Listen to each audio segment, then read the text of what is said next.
It's important to close the gap. I'm female, so I'm obviously vested, in ensuring that that gap is closed. And in my time, with AEDC, I have, whenever I've had the opportunity to recruit, women have always been, considered. Whilst Director of Legal Services with AEDC, recruited over 6 females, into the legal team there. And so it's very important that we have female representation. AEDC has been very supportive with this. I recall that I entered the power sector in the C-suite as company secretary and legal advisor, for AEDC. I was given the opportunity, though I had not worked in the power sector before. I was working in infrastructure bank before I came to AEDC, and so I was given that opportunity, and I believe that I also have to give that opportunity, to other people. And it's also about creating opportunities, for women. And wherever I see that there's an opportunity where women can participate, why not? Power Africa has a Women Leadership Initiative program that I've also recommended, my female colleagues, to join so that they can bridge, the gap. Now, in AEDC, we've had, situations where there were 3 women in the C-suite, in a C-suite of 9.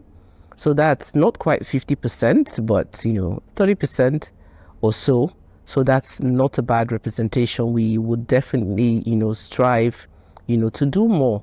So women are important. We bring a unique, complement, to any organization, to the decision-making process. And it's all about diversity, and inclusion. So absolutely, why not? Well, I would say that AEDC has not done badly, because the essence of a pilot really is to take a project from conception and to take it to a place where you can prove that that concept is viable and it is sustainable. And it allows you to learn, from the ground conditions by the time you implement, that project. And once you've learned the lessons, you probably have to correct your business model or any unanticipated, issues you had not provided for. Then you can scale. Now, pilot projects which AEDC has been involved in is not just a test for AEDC, it's also a test for the developers, because you want to be sure that the developers that you are agreeing to work with, on those pilot projects are those who have the competence, who have the capability, and who have the required financing to be able to implement these projects, in a way that is beneficial to all parties concerned. And then, these projects, can scale.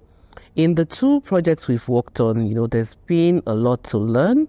Even the developer, has learned, from, those projects, and, they know what to do in subsequent projects, when they arise.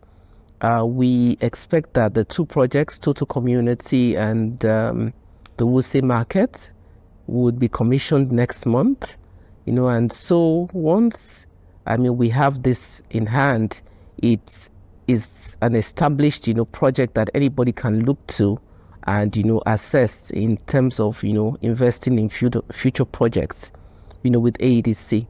Now we have a DER desk in AEDC, which was, and we have a team lead, a DER team lead that was implanted by RMI. Thank you, RMI, for that. And what we're doing is developing a pipeline of projects, based on the business models that have been developed. We have the approval of management, to engage with developers who are undertaking, baseload studies in each of those areas, which will determine the investments that are required, for each of those projects. And we're quite optimistic because the DER structure is one that benefits all parties concerned.